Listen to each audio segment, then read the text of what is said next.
The night unfolds gently across the fields. The wind slides between low hills, carrying the faint scent of frost and smoke. In the distance, a small cottage leans against the dark, its roof of straw and mud trembling beneath the quiet weight of winter. From its chimney drifts a thin ribbon of smoke, rising like a slow thought into the still air. Inside, the light from a small fire flickers against uneven walls, tracing the texture of clay and straw, of hands that built this shelter long ago. The air is heavy and warm close to the hearth, colder by the doorway where the wind finds every opening. A family gathers near the flame, their shapes soft in the glow, their breath a mist that joins and disappears into the dim room. Outside, the snow falls in silence, settling over roofs, fences, and forgotten tools. The world becomes colorless, wrapped in grey, the sound of the wind the only movement left. Inside, the rhythm of living slows. The crack of wood, the sigh of fire, the murmur of a child half asleep. These small sounds replace language. No one speaks because there is nothing that needs to be said. Warmth is precious, quiet is protection. The night stretches around them like a blanket, wide and unbroken. Beyond the walls, the village sleeps. Every home glows faintly in the dark, each light a heartbeat against the cold. Smoke drifts upward and disappears into the same dark sky. The wind grows softer now, tired of its own journey. Time seems to thicken, settling over the land in layers. It is winter in the Middle Ages, and the world has forgotten haste. Inside the cottage, the family moves closer, drawn to the small pulse of heat that keeps the dark at bay. The fire burns low, a red circle breathing softly in the ash. The mother's hand stirs it once, gently, as though waking something that might sleep again too soon. The father leans his back to the wall, eyes half closed, counting the quiet seconds between each crack of the wood. The air smells of smoke, wool, and earth. Outside, the snow continues and the soundless world presses its calm against the roof. This is how the night begins. Slowly, without urgency, as if the world itself has learned to breathe with care.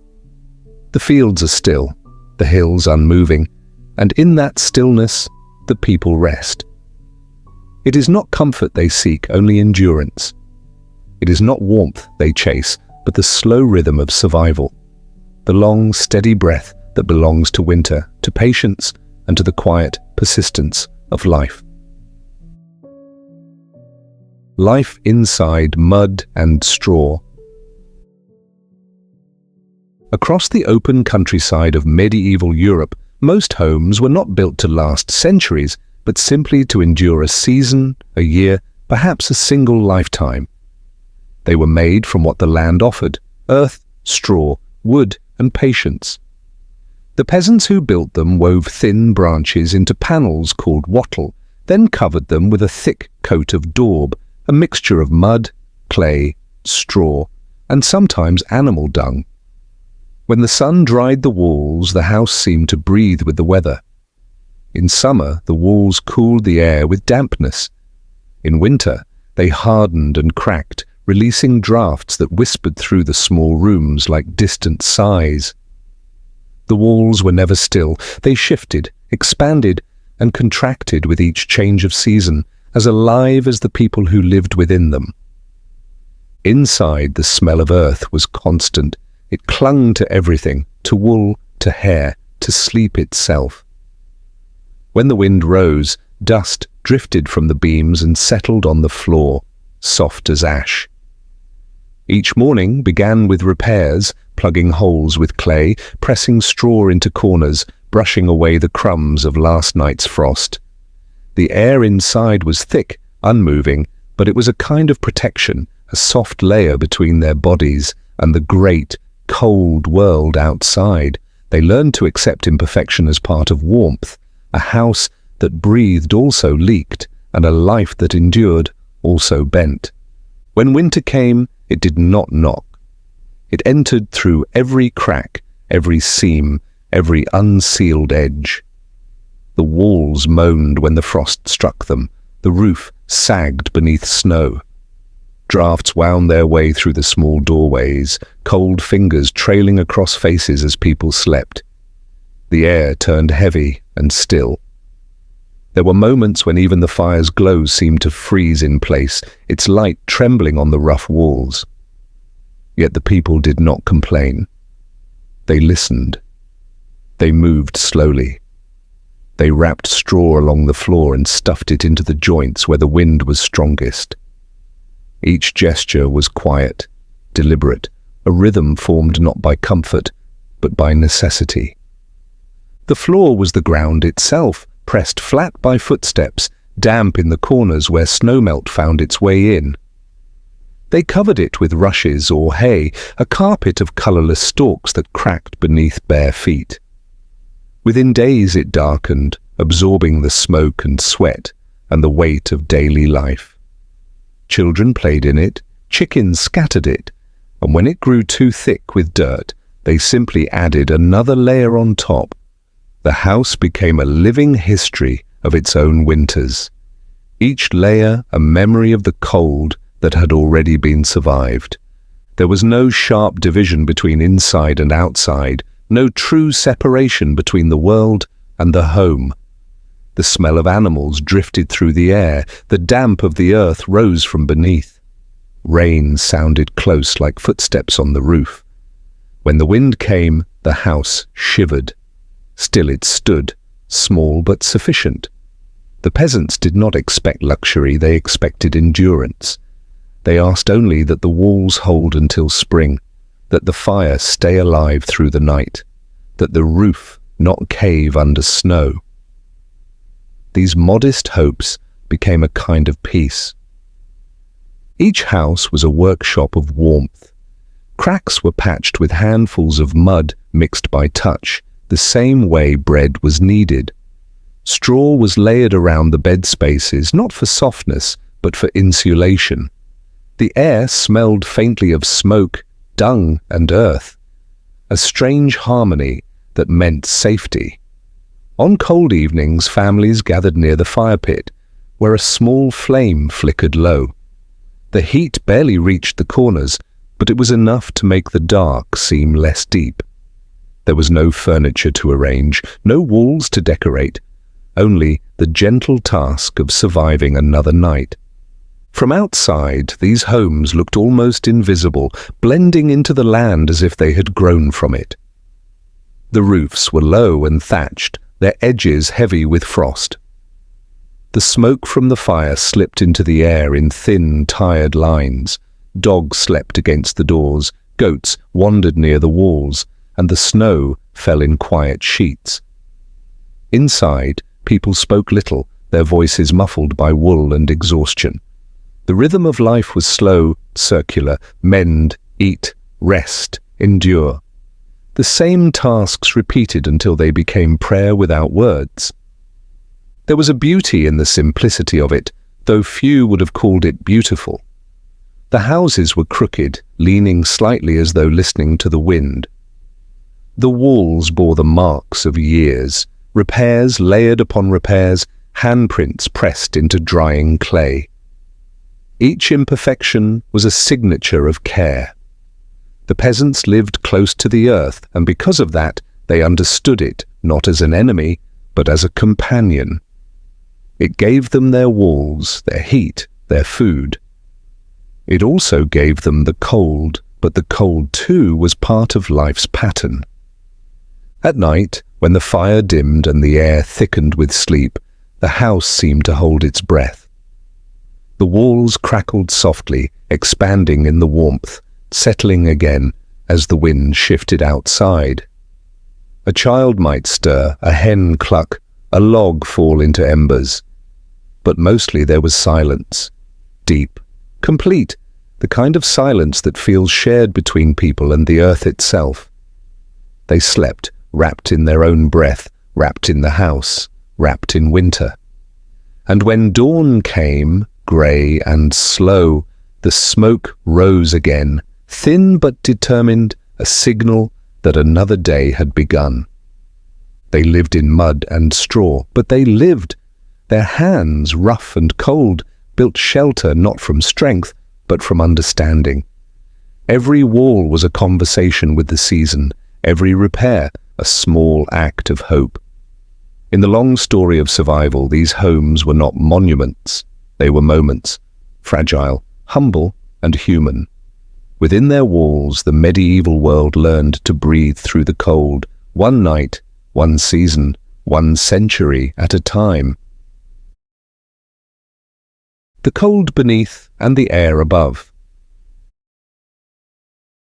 Beneath every medieval peasant's home lay the same foundation, the ground itself, uncarved, unshaped, packed only by footsteps and time. It was not floorboard or stone, but earth, damp, uneven, and alive.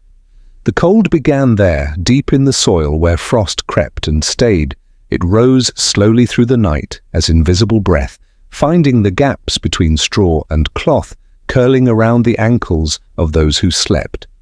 When morning came, that same breath gathered on the walls as dew. It was as though the earth was exhaling beneath them, whispering its chill upward into the rooms that had tried to forget it. They called it living with the land, but in truth, they lived inside it. Every home smelled faintly of soil, heavy, dark, and wet. The ground carried the memory of rain, of roots, of the passing of feet that had pressed it for generations. Families spread straw or hay over it to soften the hardness, sometimes adding scraps of fabric, old rushes, or discarded wool. The first few nights the layers were clean, pale, almost comforting. But soon the dampness came through, seeping upward until the hay turned brown and the edges of the cloth grew dark and stiff. The smell thickened and the warmth faded. Yet the peasants did not remove it, they simply added more, layer upon layer, season after season, until the floor became a history of winters, a slow archive of every night they had endured. In the dim morning light, breath hung visibly in the air. It drifted like fog, like smoke without a source. The sound of coughing broke the silence, followed by the rustle of straw as people stirred. Beneath the thin blankets, the ground felt cold even through the bedding. When one shifted position, the straw whispered, dry and brittle, announcing each movement to the others in the room. Privacy did not exist, neither did warmth without company.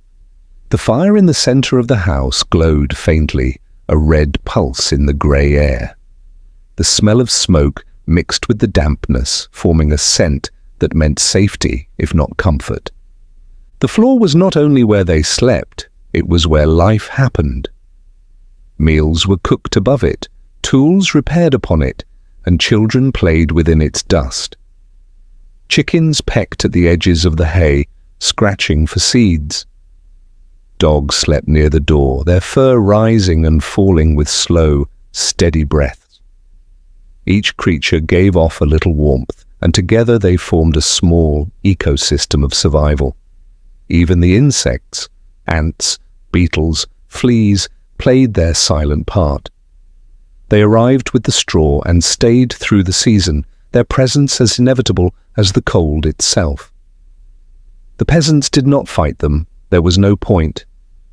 Life was layered, human, animal, earth, and air, each resting upon the other. When snow came, it found its way inside. It slipped beneath the door, melted on contact, and disappeared into the dirt. The floor darkened, glistening like wet stone. Sometimes, when the frost was especially deep, the earth would crack faintly, tiny sounds echoing like distant ice. To walk barefoot was to know pain. To sleep near the ground was to invite the slow ache of cold into the bones. Yet this was ordinary. To feel the world pressing against your skin was simply to be alive. The peasants did not curse the cold. They endured it as part of their inheritance. The ground fed them and it chilled them. It took as easily as it gave. At night, the cold gathered strength. The fire burned low, its light trembling against the ceiling beams. The floor breathed frost. Beneath the hay, it was always damp, always waiting. The peasants slept close, pressed together, their bodies forming one long shape beneath shared blankets. Children curled against their parents. Animals dozed near the walls. Every movement was small, every breath deliberate. They learned to sleep with stillness, to hold warmth by not disturbing it. The sound of the night was the sound of breathing, steady, shared, almost synchronized. Outside, the wind moved through the thatch, and the house answered with a slow, muffled creak. In the darkest months, mold crept up the walls from below. It grew where the earth met the wood, pale and persistent. The smell was thick, sweet and sour all at once, a sign of moisture, of life continuing even in decay. Sometimes they scraped it away, sometimes they left it. The peasants knew the futility of perfection. The house was not something to control, it was something to live with. The ground beneath them was a reminder of that truth. No wall, no roof, no layer of straw could keep the earth entirely out. It was their floor, their bed, their enemy, and their companion. When the morning light returned, thin and colorless, it revealed what the night had hidden: footprints frozen in mud, ash scattered near the hearth, condensation turning to frost on the edges of clay bowls. The children rose first, pulling on rough tunics, still damp from yesterday's air. They moved quietly, their steps soft on the layered hay. The parents stirred next, coaxing the fire back to life, lifting the heavy iron pot, listening to the soft pop of wood as it warmed again. Breakfast was not about flavor, it was about heat. The act of cooking was the act of pushing the cold back, at least for a little while. The day passed in small repetitions. Straw was turned and fluffed to keep it dry. The floor was swept, though never clean. The cracks in the walls were patched again with wet clay. Smoke drifted low, collecting beneath the rafters. Outside, the air carried the smell of frost and wood. Inside, it was thicker, part breath, part earth, part memory. Every inhalation reminded them of the world they lived in, one without separation between nature and home. They were not apart from the landscape but folded within it, like roots inside soil. As night came again, they prepared the same ritual. The hay was adjusted, the embers covered, the doors fastened, the floor cooled first, then the air, then their skin. They pulled the blankets close, drawing the warmth of each other's bodies into a shared circle. The silence thickened until even the fire seemed to breathe slower. In that dark, they did not dream of luxury or of change. They dreamed of morning, of waking to another day survived. Each exhale hung briefly in the air, a thin mist that marked their presence. Proof that warmth still lived somewhere, however small, in the vast patience of the cold. And so they slept upon the earth, the same earth that would one day reclaim them. The boundary between body and soil was fragile, easily crossed, easily forgotten. Yet for now, it held. Beneath the weight of blankets and night, beneath the hum of silence and breath, life continued quietly. The peasants rested not above the world, but within it, wrapped in the cold that shaped them, anchored to the ground that both sustained and tested them. To wake was to endure was to belong. The fire, heart of the home. At the center of every peasant's cottage, where light and warmth had to be created by hand, there burned a small, steady fire. It was never large, just a few glowing logs, a bed of coals, and a circle of smoke curling toward the thatched roof. The fire was the only true pulse of the house, the only movement that could hold back the slow breath of winter. Most homes had no chimney, no clear path for the smoke to leave. Instead, it lingered, wrapping the room in a low brown haze that darkened beams, walls and hair alike. The air inside was thick and alive, a strange balance between heat and suffocation. To live meant to breathe smoke, to cough, to wipe soot from one's eyes, and to be grateful for the pain, because it meant warmth still existed. The fire pit sat shallow in the center of the room, surrounded by stones blackened over years of use. Above it, no flue, no vent, only a hole cut into the roof, if fortune allowed. The smoke rose reluctantly, clinging to rafters before drifting out through that small opening, or sometimes not at all. It stained the straw above, turned the wood dark, and coated every inch of life with its scent. But that smoke did more than sting the eyes. It preserved. It kept away the fleas and flies that thrived in the cold months, hardened the beams so they would last through damp weather, and sealed the roof from rot. What seemed a nuisance was in truth a fragile design, discomfort traded for endurance. The people moved through this haze as if it were another kind of air. Children sat near the edge of the hearth, squinting through the grey to watch sparks leap upward.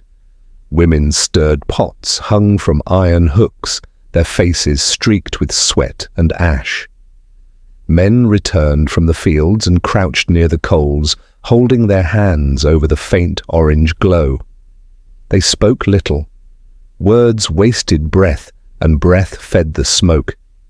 The room hummed with quiet activity, a rhythm of life shaped by necessity. Every task, from boiling broth to drying boots, revolved around the center fire. It was not only a source of heat, it was the structure around which time itself moved. As the day dimmed and the wind sharpened, the family prepared the fire for night. Wood was precious and gathered slowly, fallen branches, old thatch, bits of broken cart. When there was little left, they burned dried dung or reeds, whatever would hold a spark. They would pile the embers carefully, then cover them with a layer of ash, banking the fire to keep it breathing without flame. Beneath the grey surface, the coals would stay alive through the night, small red hearts waiting for dawn. In the morning, when the frost painted the floor white, the mother would kneel, blow gently, and the light would return. The spark rose as if remembering its duty. This was the daily resurrection of warmth, repeated every morning without fail, a quiet triumph no one spoke of, but all depended on. The smoke became part of the home's language. It marked the passing of hours, thick in the morning, thin by midday, barely visible at night. It colored the air until everything within smelled of life preserved, food, wool, straw, skin. Visitors from other villages might cough upon entering, but the family within barely noticed. Their lungs had learned the rhythm of smoke. In a strange way, the suffocation kept them safe. The parasites that lived in straw beds hated it, and the cold dared not press too deep. The fire's warmth never spread far, but it gathered close, wrapping itself around the people like a heartbeat they could touch. Children grew up with that glow as their first memory. They played near it, learned to cook over it, to measure its hunger by the sound of its breath. Every spark was precious. When a log cracked, they listened, not startled, but attentive. The sound meant the fire was alive, speaking in its own quiet way. The ashes beneath were handled with reverence, sifted, reused, spread across the garden for the next year's soil. Nothing was wasted. The fire was not just fuel, it was a teacher, showing them that warmth came only through care, through patience, through the steady attention that turned chaos into survival. The ceiling above the hearth told its own story. Dark layers of soot built up year after year, soft and powdery like the rings of an old tree. Each winter left its mark there. A slow record of nights survived.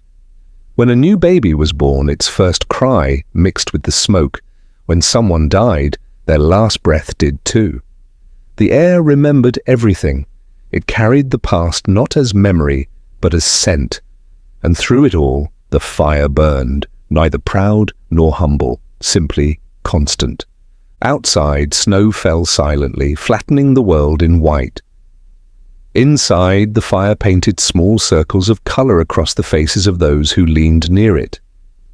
The contrast between the two worlds, the cold vastness beyond the door and the fragile warmth within, was what gave the peasants their quiet strength. They lived in between those forces, maintaining the thin boundary where life could exist. The fire was the line they drew each night against the dark, a single point of defiance that glowed not with power, but with steadiness.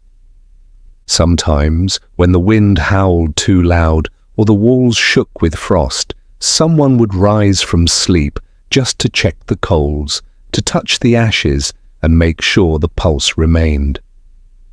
The faint red beneath the grey told them everything, that tomorrow was still possible, that the long night could be endured. In that small light, there was a kind of hope older than words.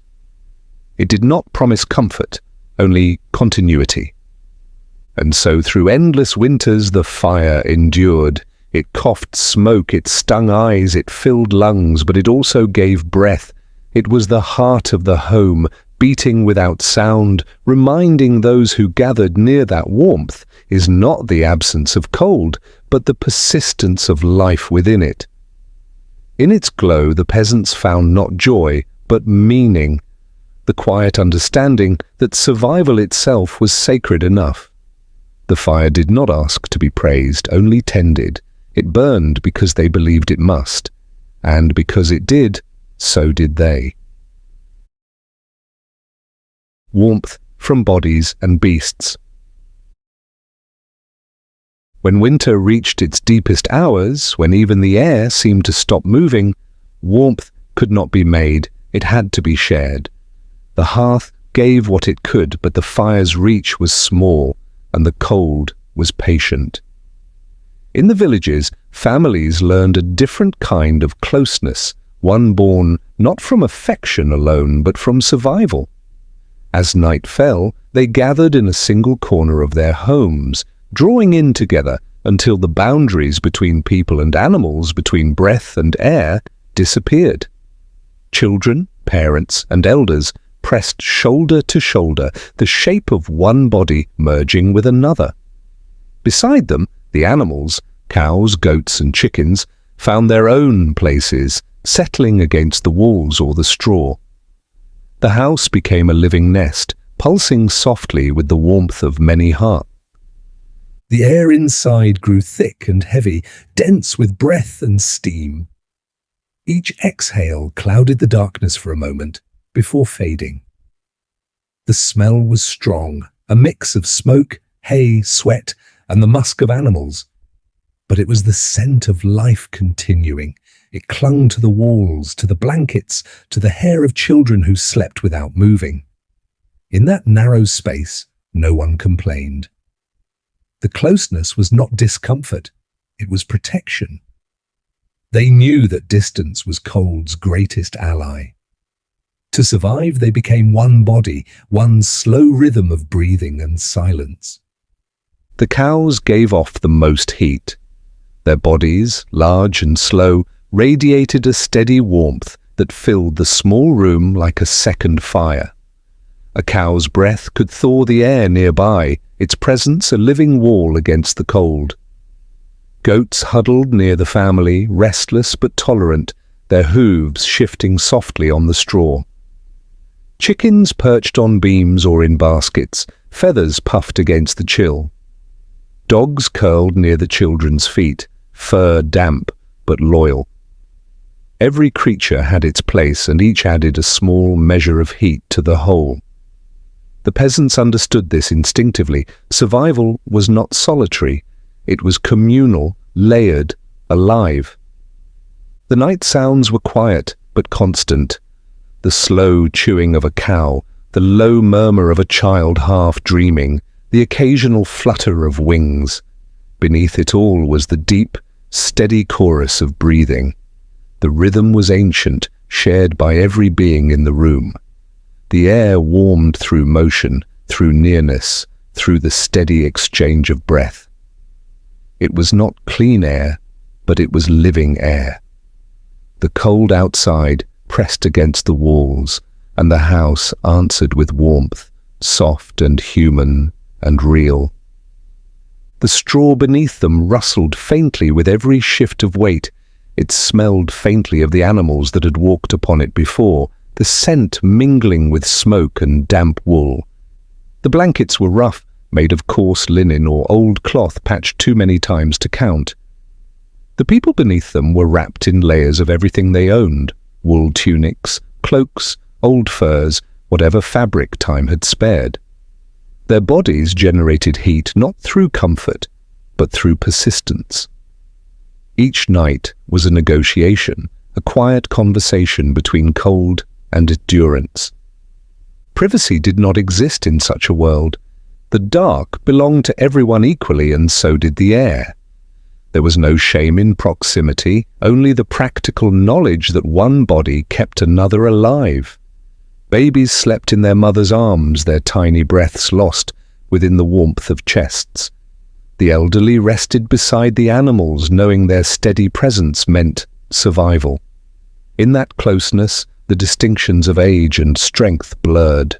All were equal beneath the cold, all breathed together. Sometimes a shift of wind would find a gap in the wall, sending a sharp blade of cold air across the room. Someone would stir, murmur softly, pull another closer. The warmth always returned, not from fire, but from the unbroken nearness of life itself. This warmth was earned, created by the weight of bodies, by the stillness of sleep. It was imperfect, yet complete. They did not call it comfort because the word did not exist for them in that form. It was simply what one did to remain alive. The smell of animals was not a burden, but a presence, strong, earthy, and familiar. It told them they were not alone. The cows shifted and sighed, their breath misting in the dark. Sometimes a goat would nudge its head against a shoulder, seeking the same warmth it gave. The chickens stirred when the fire's embers glowed brighter, as if the light spoke to them. The room became a quiet ecosystem where every sound and scent, every movement carried purpose. In the moments before dawn, the air grew colder again. The fire had sunk into silence, its last embers pulsing under grey ash. Yet within that shared cocoon of warmth, life held steady. The breathing continued, slow, unhurried, ancient. The family stirred together as one, not yet awake, but aware of the cold waiting just beyond the door. When morning finally came, the animals moved first, stretching, shaking frost from their coats. The people followed, rising stiffly, leaving behind the indentation of their sleep in the straw. The warmth scattered but did not vanish. It lingered for a moment, as if reluctant to leave the place it had been made. For the peasants, this ritual was not unusual. It was the fabric of winter life. There was no other way to endure. The memory of warmth was not tied to firelight or luxury, but to the closeness of breathing bodies, to the rhythm of life itself. They had built a world from necessity, one where every creature gave and received heat, where survival meant learning the art of staying near. And when the cold returned each evening, as it always did, they gathered once more, silent and steady, until the room filled again with the soft sound of breath, the lullaby of endurance that had carried humanity through countless winters before and would carry it through countless more. clothes, dirt, and the logic of warmth. In the heart of winter, when frost crept through every gap in the wall and the breath of the earth rose cold from beneath the floor, clothing became both armor and shelter. The peasants of the Middle Ages owned little, yet what they did own, they wore all at once. Their garments were not made for beauty or change, but for endurance. Layers of rough wool, coarse linen, and patched scraps of old cloth covered their bodies, overlapping until they felt almost like bark around a tree. The weight of it was constant, but it was a weight that meant survival. Each piece told a story of seasons past, sleeves frayed by years of labor, hems hardened by mud and ash, stains that had become part of the fabric itself. Washing was a summer memory. In winter, water turned to ice before it met the skin, and nothing left in the air could dry. Clean clothes were not a sign of virtue. They were a luxury that no one could afford. The garments grew stiff with dirt and grease, but this too had its purpose. The layer of grime filled the spaces between the fibers, sealing in body heat like a second skin. Every fold of fabric held a thin residue of smoke and sweat, a quiet mixture of labor and endurance. To those who lived it, the smell was not unpleasant. It was familiar, a scent that meant life continued. The peasants wore their work as warmth. Their clothing became an ecosystem of its own, threads darkened by soot from the hearth, hardened by rain, softened by the constant touch of the body.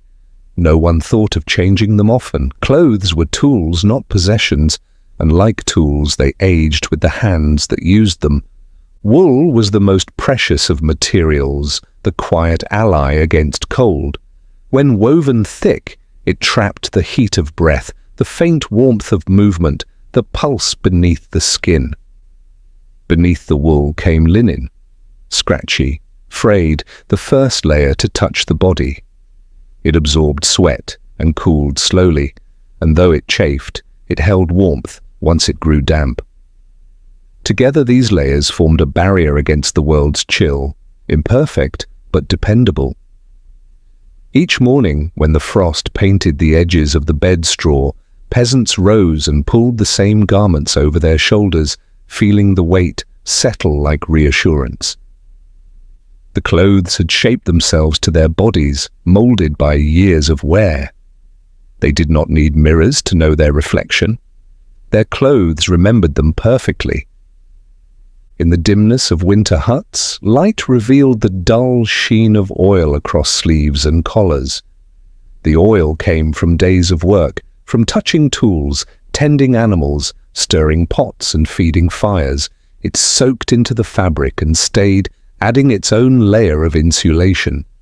Even the dirt of the fields, the soot of the chimneyless air served a purpose. They thickened the weave, made the garments heavier, more resistant to wind. Cleanliness was a concept for warmer months when the rivers thawed and the sun returned. In winter, it was a danger. To strip off layers to wash, to expose wet cloth to cold air, was to invite death. Better to live inside the smell of smoke and wool than to risk the touch of ice against skin. The scent of a peasant home was a mixture of life in its rawest form. Smoke from the fire, animal musk, earth from boots, sweat dried into fabric, and the faint, sour tang of wool that had never seen water. It was not pleasant, but it was real. It told a story of bodies that worked and breathed and endured. The peasants did not notice it because the air outside was scentless, empty, frozen. The contrast between the two, the lifeless purity of the snow and the dense, living air inside, marked the boundary between existence and absence. The house smelled of effort, of warmth created through persistence. At night, when they undressed, though rarely did they undress fully, the layers were stacked near the fire, warmed and redonned before sleep. The clothes held the heat of the day, the faint pulse of the wearer. To remove them was to let the warmth escape. Sometimes, even during sleep, the peasants stayed wrapped in their cloaks, only loosening ties enough to breathe comfortably. The body became a small furnace, and the fabric became its shell. The sweat that gathered through the night froze by morning, a thin crust forming where breath had touched the collar. Yet when the sun returned, faint though it was, the same garments thawed again, softening enough to wear anew. The dirt upon the skin became part of the body's own insulation. It blocked wind, sealed pores, held in moisture. After days of labor, the peasants' hands were darkened, their faces lined with soot, their hair thick with grease. In the flickering firelight, their skin shone faintly, reflecting the light in a dull bronze sheen. It was not filth in the modern sense, but a layer of survival. Beneath it, warmth gathered. They did not bathe, they breathed warmth through it. When spring finally came and rivers thawed, the first wash was almost ceremonial, the shedding of winter itself. But until then, dirt was life's simplest defense. Every piece of clothing carried history. Cloaks passed from parents to children, stitched and restitched until the seams became more thread than fabric. Holes were patched with whatever material could be spared. Old sacks, worn aprons, even strips of animal hide. Gloves were rare, but sleeves were long, covering hands when needed. Scarves were made from unraveled yarn, and boots, when they existed, were stuffed with hay or rags to keep the toes from freezing.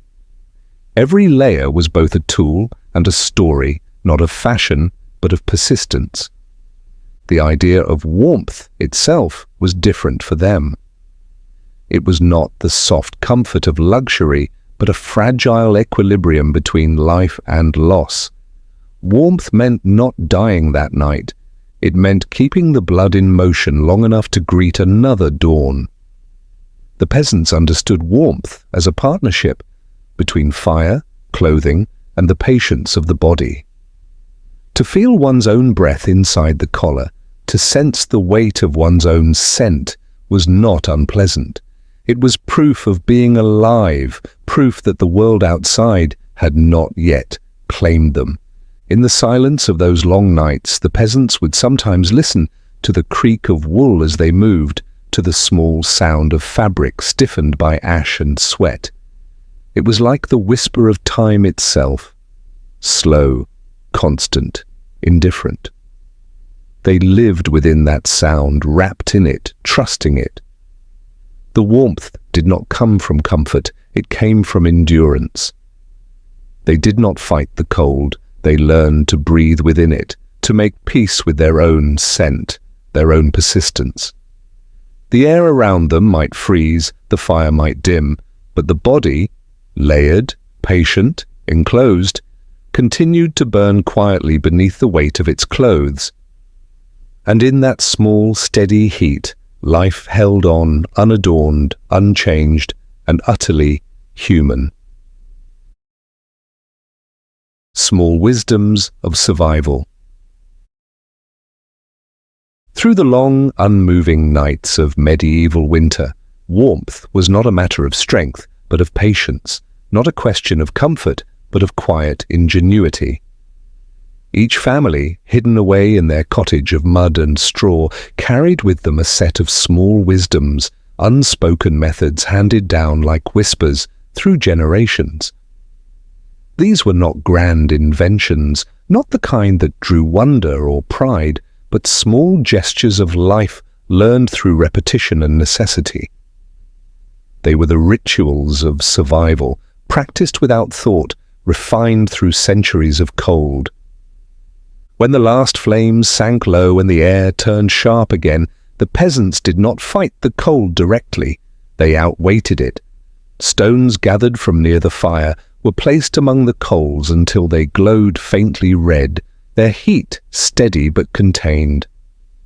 Then they were wrapped in rags or old linen and carried carefully to the sleeping space, where they were slipped beneath the straw beds or laid near tired feet.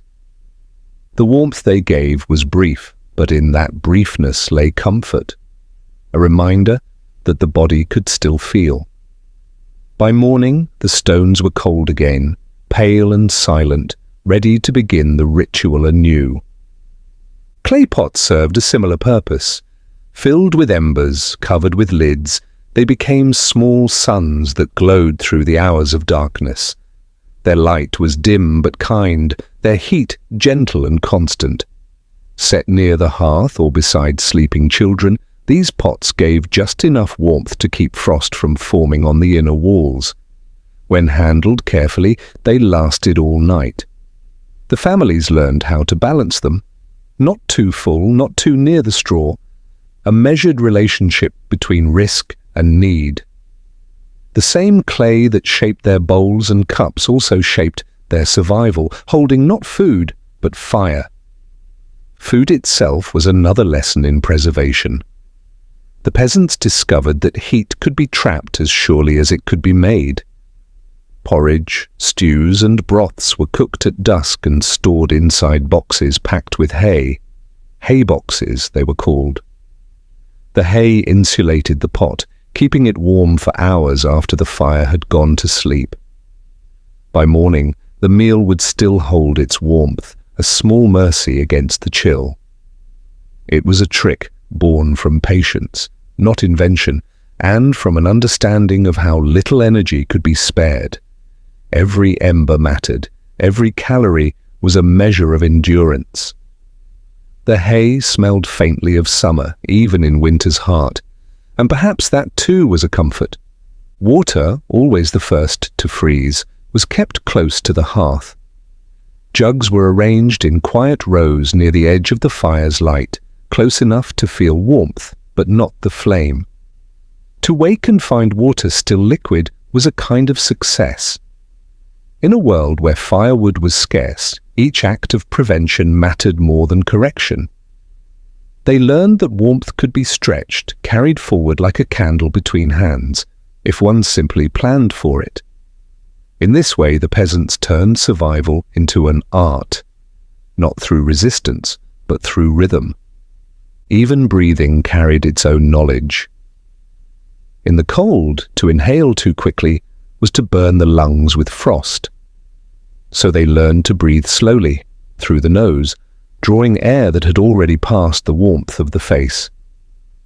Exhalation was soft, patient, controlled, an act of conservation as much as respiration. The rhythm of this breath became part of life's quiet music. The slow intake of cold air, the gentle release of warmth. When several people shared the same space, their breathing created an invisible current, a shared cloud of heat that lingered just above the straw. In this, too, there was balance, the body as its own hearth. Hands, cracked and stiff, were rubbed with animal fat saved from the cooking pot. The grease sealed the skin, keeping the cold from biting too deep. Sometimes it was smeared along the seams of shoes or gloves, the smell thick but protective. Wool socks, when worn, were often damp by morning, yet they were dried slowly by the fire, never placed too close lest they burn. The peasants learned that haste was the enemy of warmth. Everything about winter life required slowness. Slow fire, slow breath, slow thought. The body adapted, and in that stillness, it endured. Children learned these lessons not from instruction, but by watching. They saw their parents test stones near the fire, lift pots carefully with folded cloth, breathe through cupped hands before speaking. These gestures were performed not with fear, but with calm precision. No one hurried, for haste spilled warmth. The wisdom of survival was not about invention, but about attention. The way the air moved, the way frost gathered near cracks, the faint smell that told when the fire was almost out. Awareness itself was warmth. The nights were long, but they were filled with motion, quiet and deliberate. Someone would rise to turn the embers, another to shift the stones, another to feed a log to the fire before it died. The rhythm of these actions was almost meditative, the body moving as though guided by memory older than speech. To survive winter was to live in agreement with the elements, not against them. The peasants understood that heat was never owned, only borrowed from the fire, from each other, from the patience of the night. Each small act, wrapping a stone, breathing slower, stirring the coals, sealing a jug, was a kind of prayer in motion, though no words were needed. The repetition itself was sacred, a conversation between human endurance and the quiet laws of nature. The fire hummed softly, the air shifted gently, and time moved with the slow precision of breath. They did not hope for warmth. They made it, moment by moment, through the simplest of gestures. And so, within these fragile homes of mud and straw, an entire language of survival was spoken through silence. The peasants did not possess wealth, but they possessed understanding, that life continued not through strength, but through care. Every night was a lesson in patience, every dawn a reward for having remembered what to do. Warmth was not found in comfort, it was crafted from humility, from small acts done well, from the discipline of enduring quietly. And when morning light finally touched the walls, pale and slow, it revealed what those actions had protected. The soft breath of life still rising in the cold air, steady, unbroken, and deeply human. The quiet kindness of the village. In the depth of medieval winter, when frost settled thick on thatched roofs and every sound seemed wrapped in ice, no one truly survived alone. Beneath the snow, life continued through the faint glow of shared fires, through the quiet exchange of warmth that passed between homes like breath. The peasants of the village did not think of their togetherness as charity or generosity. It was older than that, simpler than that, an instinct woven into their days, born of the understanding that a single spark could mean the difference between life and the slow stillness of the cold. Survival, in those months, was not a solitary act, but a communal rhythm, each family a pulse within a greater heartbeat. When the night grew too long and the wind pressed against the doors, someone would notice the smoke from a neighbor's chimney had gone dark. No words were needed. A child or an elder, whoever was nearest the hearth, would gather a small pot of coals, cover it with ash to keep it alive, and carry it carefully through the snow. The path between homes was narrow, half-buried, but known by footstep and memory. The fire arrived not as a gift, but as a continuation, one flame keeping another alive. And when the embers took, when the faint crackle of wood returned, there was a silence of gratitude deeper than any thanks. It was how the village breathed, how life passed from one roof to the next. Illness, too, was met with quiet care. When someone fell weak, when fever took hold or coughs grew sharp, the others came. Not in crowds, but in ones and twos, bringing what they could. A bowl of broth, a loaf of bread still warm from the coals, a scrap of wool to add to the bedding. Sometimes only a presence, someone sitting by the fire so the sick would not wake alone. These gestures had no ceremony, no expectation of return. They were movements as natural as tending a flame, as steady as breath. In a world where warmth and hunger governed every day, kindness was not an emotion, it was a method. Even the smallest children learned this rhythm early. They carried buckets of water from one house to another, gathered sticks from the same frozen woods, shared the same scraps of salted meat when a hunt went well. In the evenings, when light faded from the sky, the smoke from every chimney braided together above the village, curling upward in a single grey thread. It was said that if one house stopped burning, the others would feel it in the air. The village would grow colder by one heart. So they tended each other's fires the way they tended their own. The cold had a way of erasing boundaries. There was no rich or poor in the frost, only those with warmth to spare, and those who needed it. Sometimes a widow was given a portion of grain before the first snow. Sometimes a young couple shared their roof with a family whose home had collapsed under weight of ice. The peasants did not think of this as generosity. They thought of it as balance, the natural order of things. Each house was a link in a chain. Each act of giving ensured that the circle of warmth remained unbroken. They knew deep down that if one link failed, the rest would weaken. The cold waited for gaps. On the coldest nights, the villagers gathered together in a single home, a large barn perhaps, or the house of someone with stronger walls. They would bring their benches, their pots, their straw, and crowd close to the fire. The air would fill with the murmur of low voices, the sound of breathing and shifting bodies. The animals, too, were part of it. The steady breath of cows, the rustle of hay beneath hooves. The room would smell of smoke, wool, and life itself. It was not comfort as we know it. It was endurance, softened by nearness. The old would tell stories in slow voices, not to entertain but to fill the silence. The young would drift to sleep against the warmth of a shoulder or a wall.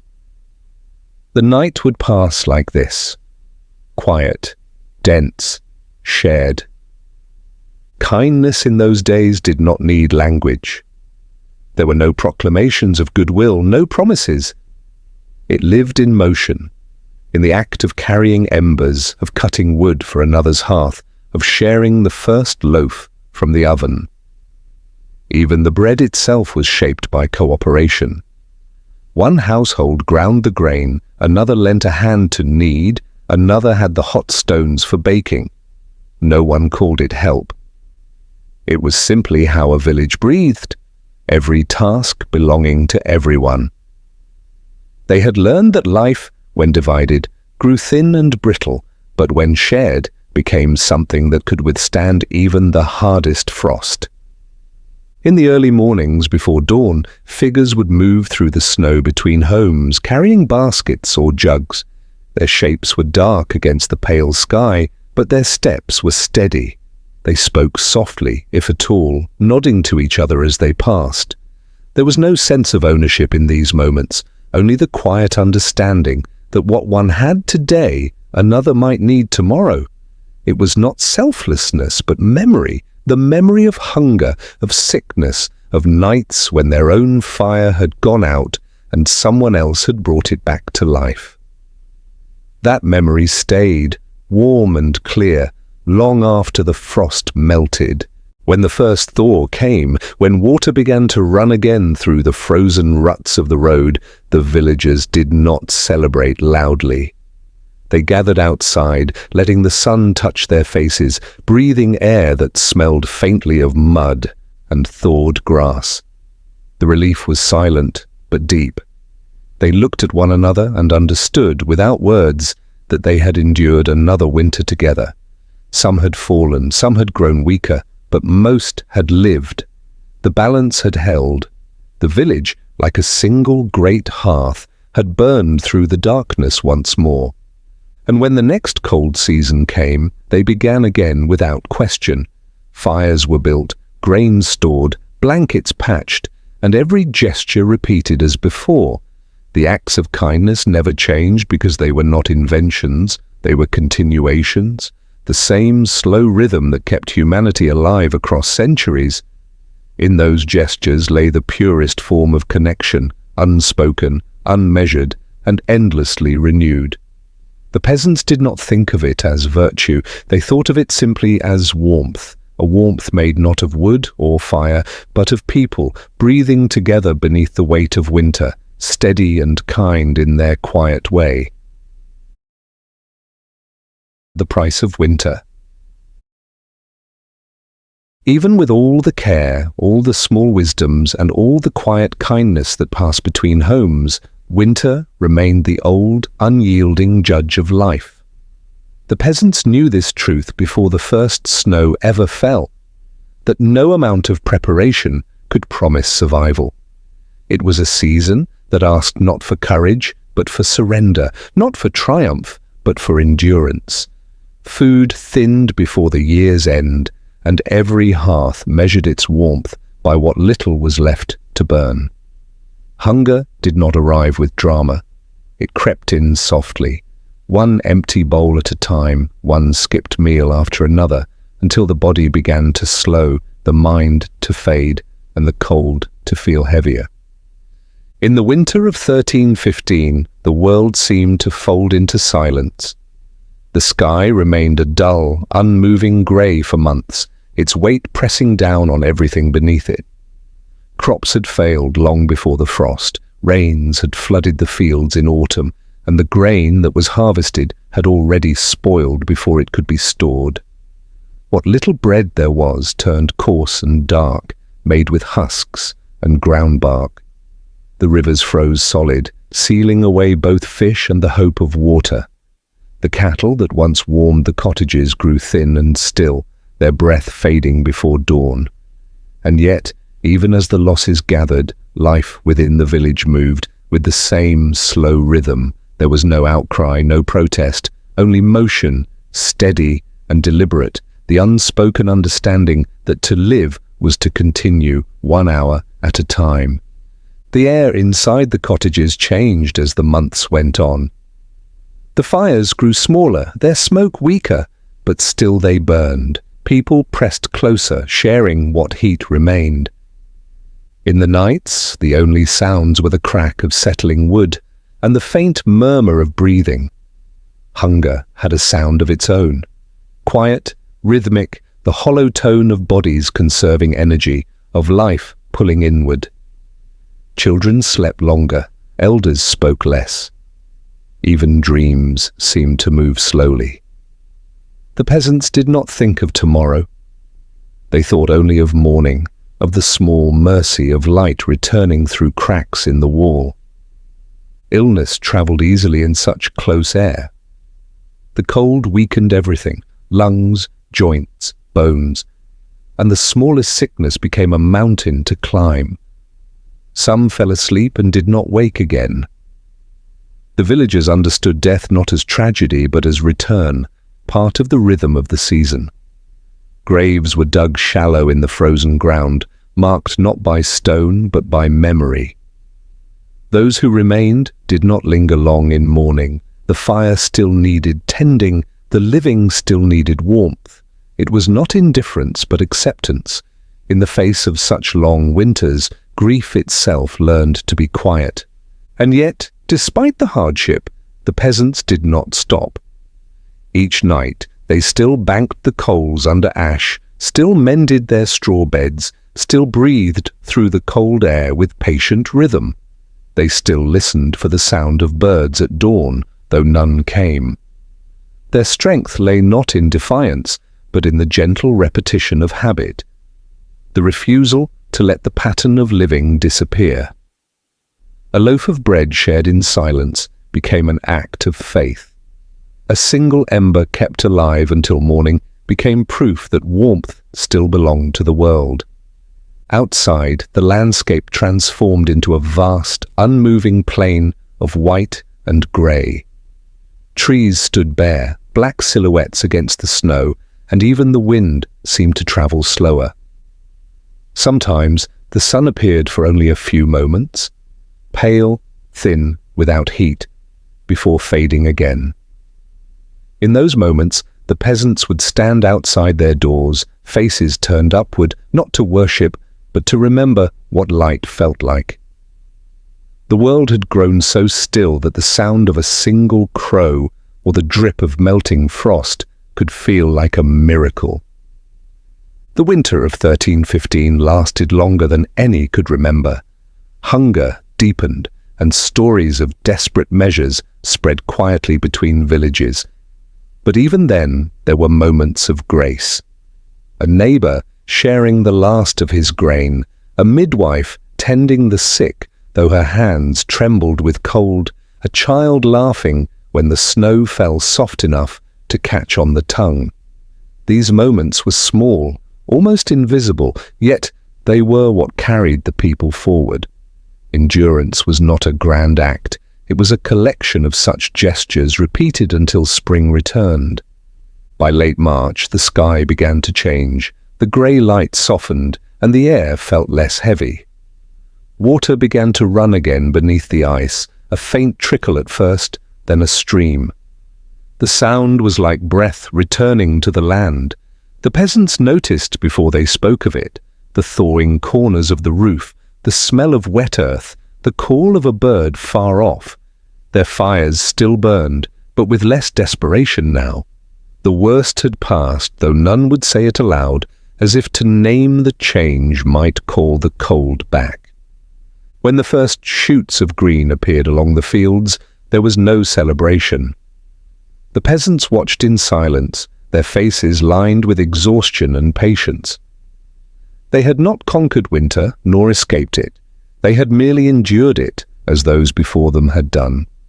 In that endurance lay a kind of quiet victory, not over nature, but within it. To survive was enough.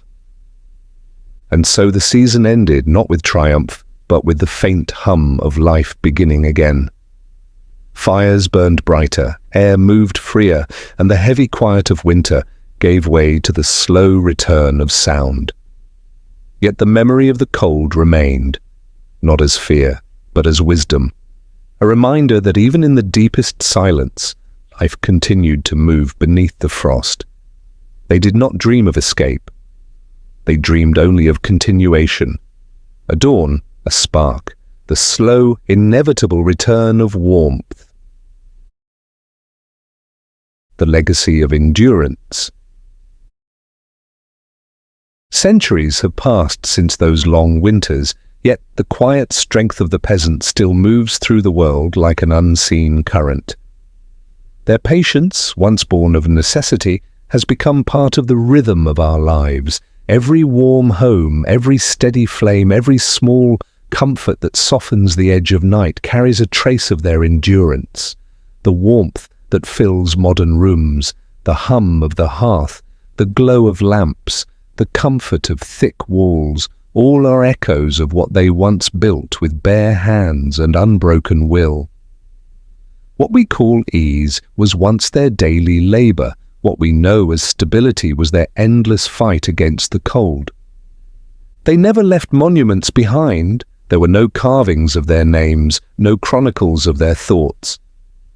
Their memory survives in function, not in fame. The straw they wove into their walls became the model for the shelter we perfect. The fire they guarded each night became the seed of every light we kindle now. The instinct to protect, to share, to hold warmth for another. That instinct is their true inheritance, passed quietly through time. The world we inhabit was shaped not by kings or conquerors alone, but by those who learned how to live when living was hardest. In every flicker of a fire there is something of them. The old rhythm of tending flame, of keeping embers alive until morning. Even now, when we sit before a hearth or a candle, we repeat their gestures without thinking, the hand shielding the flame, the breath that coaxes it brighter. These are ancient motions practiced by millions who never thought of themselves as wise, but who understood something fundamental, that survival is a shared act, and that warmth, once given, must continue its journey. Their endurance was not a matter of strength, but of understanding. They knew how to listen to the wind, how to feel the rhythm of the ground beneath frozen soil, how to work with time instead of against it. What they left behind was not invention but awareness, an inheritance of patience that still shapes the way we move through our days. The comfort we now take for granted was once an art of precision, a quiet knowledge born from hardship. To sleep through the night without fear of cold is to live inside their victory. The simplicity they practiced was not ignorance but intelligence, the deep wisdom of doing only what must be done and doing it well. They knew that the earth itself could be partner and teacher. The straw that kept out the wind, the ash that guarded the fire, the shared warmth of many bodies under one roof. These were acts of cooperation between people and world, between matter and breath. From them, we inherited not just endurance, but balance, the understanding that survival depends not on conquering nature, but on living within its rhythm. Each ember they tended, each meal shared, each night endured became part of the slow shaping of civilization. We light our stoves, close our windows, wrap ourselves in blankets. All of it traces back to their quiet persistence. Their memory is not in the grand stories of history, but in the soft rituals of daily life, in the making of bread, in the act of warming hands, in the small mercy of heat on a cold morning. These gestures, carried through time, are the truest monuments they ever made. Their legacy does not speak in words, it hums in the background of every life. It is in the calm we feel when we watch the fire burn low, in the patience that guides us through difficult days. It reminds us that survival in any age is not loud, it is steady, humble, and shared. The world still moves on the quiet strength they once gave it. And when night falls now, in a city, in a house, in a room warmed by invisible systems, somewhere the same ancient warmth continues. The peasants' fires, long turned to ash, have become the pulse of civilization itself. Their endurance, whispered through centuries, lives on in every flame that still burns through the night. The night deepens once more, folding itself over the land like a slow breath. The wind has quieted, the fields lie still, beneath a thin crust of frost, and the last sounds of the world draw inward. Inside the cottage, the fire burns low, a red shimmer beneath the ash, soft and breathing. The smoke moves lazily through the rafters, curling into the dark before fading. The house exhales with it, the air warm for a moment, then still again. Everything settles into its rightful place, the wood, the earth, the people resting within. The silence has grown so gentle that even the creak of the walls feels like part of sleep. Outside, the stars have returned, bright and unhurried, scattered across the frozen sky like grains of salt over black stone. Their light falls in long, quiet patterns across the roofs and frozen fields, catching the edges of distant trees and glinting in the frost. The world feels smaller under their glow, more intimate, as though all of time has narrowed to this single calm hour. The snow holds their reflection, the air holds their chill, and somewhere far beyond the horizon, another hearth flickers the same way, its warmth unseen but certain. The last sparks fade now, their glow turning to a faint pulse of orange within the grey ash. The warmth lingers low, near the floor, close to the earth from which it was made. The fire does not die, it rests. Beneath the surface, embers breathe softly, holding the promise of morning. The house hums with that quiet memory, of light, of hands tending, of the unbroken rhythm that has guided every night before.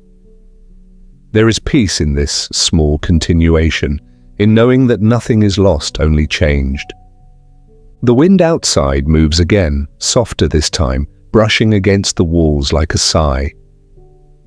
The sound carries no threat, only the weight of distance, the calm voice of the land reminding itself to sleep.